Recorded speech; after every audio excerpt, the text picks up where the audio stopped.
नमस्कार, मैं हूं दीपिका और आप देख रहे हैं डेली यूपी। आज है 5 अगस्त, दिन बुधवार। आइए एक नजर डालते हैं आज की प्रमुख सुर्खियों पर।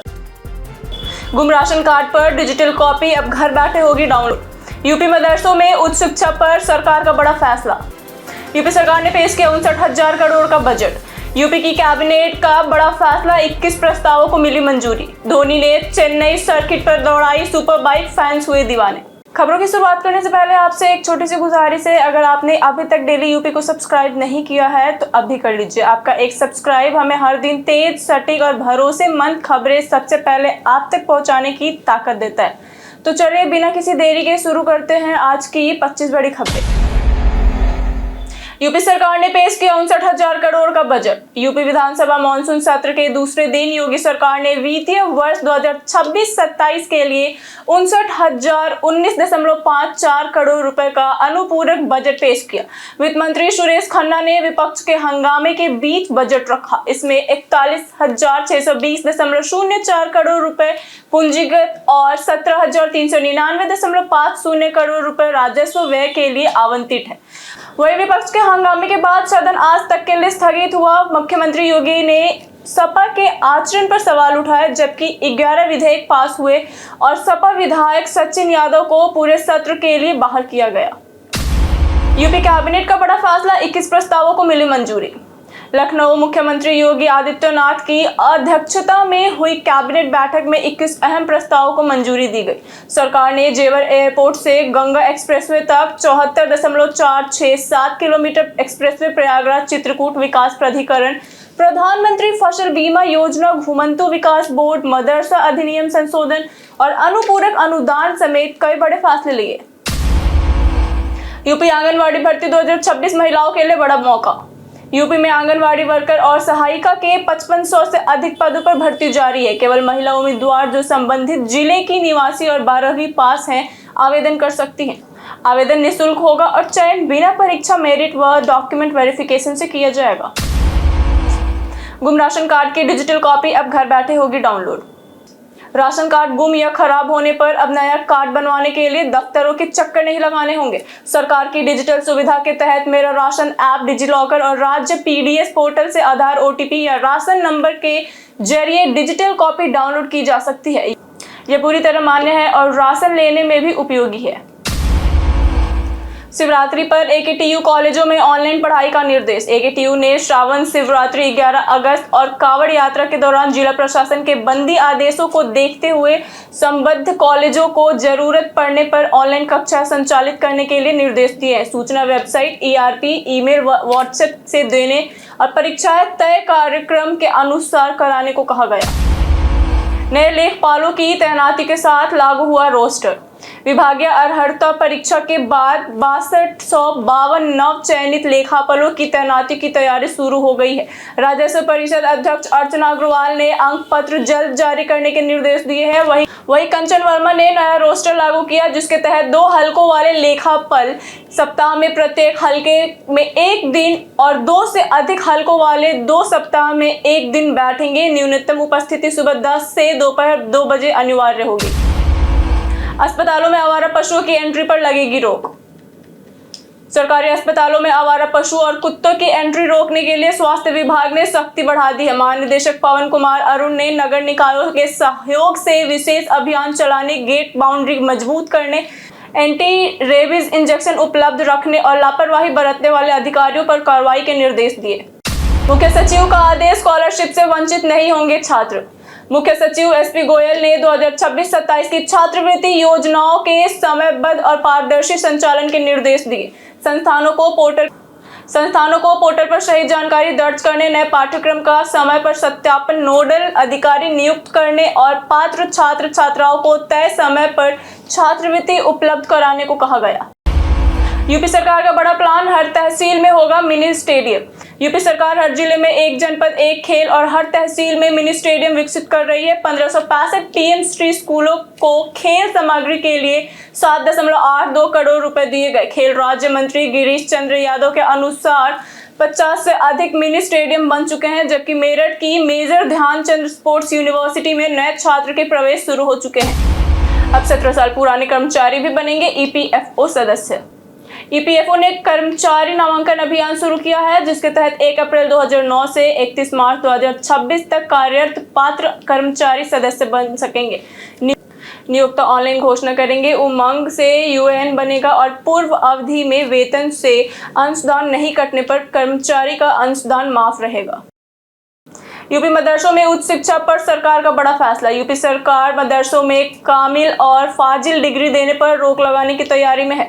योगी कैबिनेट में मदरसा अधिनियम संशोधन प्रस्ताव रखा जाएगा। पूर्व डिग्रियां भी रद्द हो सकती हैं। सुप्रीम कोर्ट के आदेश के अनुसार मदरसों को यूजीसी नियमों के बाहर उच्च शिक्षा डिग्री देने का अधिकार नहीं है। गाजियाबाद मेरठ में रैपिड रेल सेवा का बदला रूटीन। कांवड़ यात्रा को लेकर नमो भारत रैपिड रेल के 17 स्टेशनों पर अस्थायी बदलाव किया गया है। 4 से 12 अगस्त तक कई प्रवेश निकास गेट और पार्किंग बंद रहेंगी। मोदीपुरम समेत कई स्टेशनों पर गेट नंबर 2 बंद रहेंगे, जबकि बेगमपुल, दुहाई और गाजियाबाद के कुछ गेट बंद रहेंगे। रेल प्रशासन ने स्पष्ट किया कि केवल निर्धारित गेट बंद रहेंगे और ट्रेन संचालन सामान्य रहेगा और यात्री अन्य गेटों से यात्रा कर सकेंगे। यूपी अस्पतालों में एजिथ्रोमाइसिन 500 दवा को लेकर बड़ा कदम। यूपी के सरकारी अस्पतालों से एजिथ्रोमाइसिन 500 टैबलेट के 94 बैच वापस यूपी एमएससीएल वेयर हाउस भेजे गए हैं। इस्तेमाल पर रोक लगा दी गई है। खाद्य एवं औषधि प्रशासन की जांच में ये बैच मिस ब्रांड मिले। हालांकि दवा की गुणवत्ता सही थी। कंपनी के खिलाफ कानूनी कार्रवाई शुरू की गई है। कांवड़ियों के स्वागत में यूपी सरकार करेगी पुष्प वर्षा। योगी सरकार ने 9 और 10 अगस्त को पश्चिमी यूपी के 7 जिलों में कांवड़ियों पर हेलीकॉप्टर से पुष्प वर्षा करेगी। बागपत, सहारनपुर, मुजफ्फरनगर, मेरठ, गाजियाबाद, हापुड़ और बुलंदशहर में कार्यक्रम तय है। वहीं प्रशासन ने कांवड़ मार्गों की सुरक्षा व्यवस्था का निरीक्षण कर अधिकारियों को सतर्क रहने के निर्देश दिए हैं। लखनऊ कानपुर एक्सप्रेसवे से टूटा भरोसा, 30% वाहन लौटे पुराने हाईवे की ओर। लखनऊ कानपुर एक्सप्रेसवे पर बार बार सड़क धंसने, मरम्मत, डायवर्जन और महंगे टोल के कारण करीब 30% वाहन पुराने हाईवे पर लौट गए हैं। 14 जुलाई से अब तक 5 बार तकनीकी समस्या सामने आई है। NHAI के अनुसार ट्रैफिक 6 महीने बाद आका जाएगा। फिलहाल वाहन संख्या 22-24 हजार से घटकर 18 से 20 हजार रह गई है। क्या आप जानते हैं सीतापुर के नैमिषारण्य धाम के बारे में? उत्तर प्रदेश के सीतापुर जिले में स्थित नैमिषारण्य धाम भारत के प्रमुख धार्मिक तीर्थ स्थलों में से एक है। मान्यता है कि यह वही पवित्र स्थान है जहां ऋषि मुनियों ने हजारों वर्ष तक तपस्या की थी और पुराणों का वर्णन किया गया। स्थित चक्रतीर्थ, व्यास गद्दी और ललिता देवी मंदिर श्रद्धालुओं के प्रमुख आस्था का केंद्र है। धार्मिक और ऐतिहासिक दृष्टि से नैमिषारण्य का विशेष महत्व माना जाता है। जाने आज कैसा रहेगा उत्तर प्रदेश के मौसम का मिजाज। आज उत्तर प्रदेश के अधिकांश हिस्सों में गरज चमक के साथ बारिश और बौछारें पड़ने की प्रबल संभावना है। कुछ स्थानों पर भारी बारिश भी हो सकती है। मौसम विभाग के अनुसार बादल छाए रहने के साथ साथ 1 या 2 बार वर्षा या गरज के साथ छोटे फव्वारे पड़ सकते हैं। अधिकतम तापमान 34 डिग्री सेल्सियस और न्यूनतम तापमान 26 डिग्री सेल्सियस के आसपास रहने का अनुमान है। यूपी सचिवालय में 14 अफसरों की पदोन्नति, 2 बने विशेष सचिव। यूपी सचिवालय में 14 अधिकारियों को पदोन्नति का तोहफा मिला है। सिंचाई एवं जल संसाधन विभाग के राजीव कुमार वत्स और माध्यमिक शिक्षा विभाग के संदीप परमार को विशेष सचिव बनाया गया है। इसके अलावा कई उप सचिवों और अनुसचिवों को संयुक्त सचिव और उप सचिव पद पर प्रमोट किया गया। कई कारणों से दर्ज है भारत के इतिहास में आज की तारीख। आज के दिन 1890 में चांद पर कदम रखने वाले दुनिया के पहले अंतरिक्ष यात्री नील आर्मस्ट्रॉन्ग का जन्म हुआ था। वहीं 1969 में भारतीय क्रिकेटर वेंकटेश प्रसाद, 1975 में प्रसिद्ध अभिनेत्री काजल मुखर्जी, 1980 में अभिनेता वत्सल सेठ और 1987 में अभिनेत्री जेनेलिया डिसूजा का जन्म हुआ था। वहीं 2000 में महान क्रिकेटर लाल अमरनाथ का निधन हुआ था। 2014 में चाचा चौधरी के रचनाकार प्रसिद्ध कार्टूनिस्ट प्राण कुमार शर्मा और 2025 में अनुभवी राजनेता सत्यपाल मलिक का निधन हुआ था। इन सभी महान विभूतियों को हमारा विनम्र श्रद्धांजलि। कानपुर, लखनऊ, अयोध्या समेत 5 शहर जुड़ेंगे नमो भारत से। यूपी में कानपुर, उन्नाव, लखनऊ, बाराबंकी और अयोध्या को जोड़ने के लिए 187 किलोमीटर लंबे नमो भारत रैपिड रेल कॉरिडोर की तैयारी शुरू हो गई है। करीब 32,000 करोड़ रुपए की परियोजना में सर्वे और DPR की काम जारी है। इससे कानपुर अयोध्या सफर 90 मिनट में पूरा होगा। डिजिटल लेबर चौक ऐप कैसे करें इस्तेमाल, जाने तरीका। यूपी में डिजिटल लेबर चौक ऐप से श्रमिकों को रोजगार और सरकारी योजनाओं को लाभ मिलेगा। ऐप डाउनलोड कर मोबाइल नंबर से पंजीकरण करना होगा। श्रमिक अपनी योग्यता, अनुभव और कार्य क्षेत्र दर्ज करेंगे, जबकि ठेकेदार व एजेंसियां अपनी जरूरत के अनुसार श्रमिकों को संपर्क करेंगे। इससे रोजगार प्रक्रिया आसान और पारदर्शी तेज होगी। ब्लॉकबस्टर गाने की लाइन का निकला ऐतिहासिक कनेक्शन। अमिताभ बच्चन के मशहूर गाने माय नेम इज एंथोनी गोन्साल्वेस की एक मजेदार लाइन का अनोखा सच सामने आया है। बिग बी ने बताया कि गाने में बोला गया अंग्रेजी डायलॉग 1878 में ब्रिटेन के प्रधानमंत्री बेंजामिन डिज़रायलिस के भाषण से मिलता जुलता है। फिल्म अमर अकबर एंथनी 1977 में यह लाइन सिर्फ कॉमेडी के लिए इस्तेमाल की गई थी। वही हेमोग्लोबिन इन द एटमॉस्फेयर शब्दों का वैज्ञानिक महत्व भी सामने आया, जिसे एक भारतीय वैज्ञानिक ने अमिताभ बच्चन को समझाया था। यूपी किसानों को सौगात, नई फसल बीमा योजना होगी लागू। योगी कैबिनेट ने वित्तीय वर्ष 2026-27 के लिए यूपी में प्रधानमंत्री फसल बीमा योजना और पुनर्गठित मौसम आधारित फसल बीमा योजना लागू करने को मंजूरी दी है। इससे खरीफ और रबी फसल को बाढ़, सूखा, ओलावृष्टि समेत प्राकृतिक आपदाओं से सुरक्षा मिलेगी और किसानों की आय सुरक्षित होगी। यूपी में रैगिंग के बढ़ते मामलों ने बढ़ाई चिंता। उच्च शिक्षण संस्थानों में रैगिंग मामलों में यूपी सबसे आगे है। शिक्षा मंत्रालय के अनुसार 2022 से 22 जुलाई 2026 तक यूपी में 825 शिकायतें दर्ज हुई हैं। 2024 में यूपी में 251 और बिहार में 122 मामले सामने आए। बिहार में 3 साल में मामले 54 से बढ़कर 122 हुए। शिकायतें 1800-180-5522 हेल्पलाइन नंबर पर कर सकते हैं। धोनी ने चेन्नई सर्किट पर दौड़ाई सुपर बाइक, फैंस हुए दीवाने। भारतीय पूर्व कप्तान MS धोनी का नया अंदाज एक बार फिर सुर्खियों में है।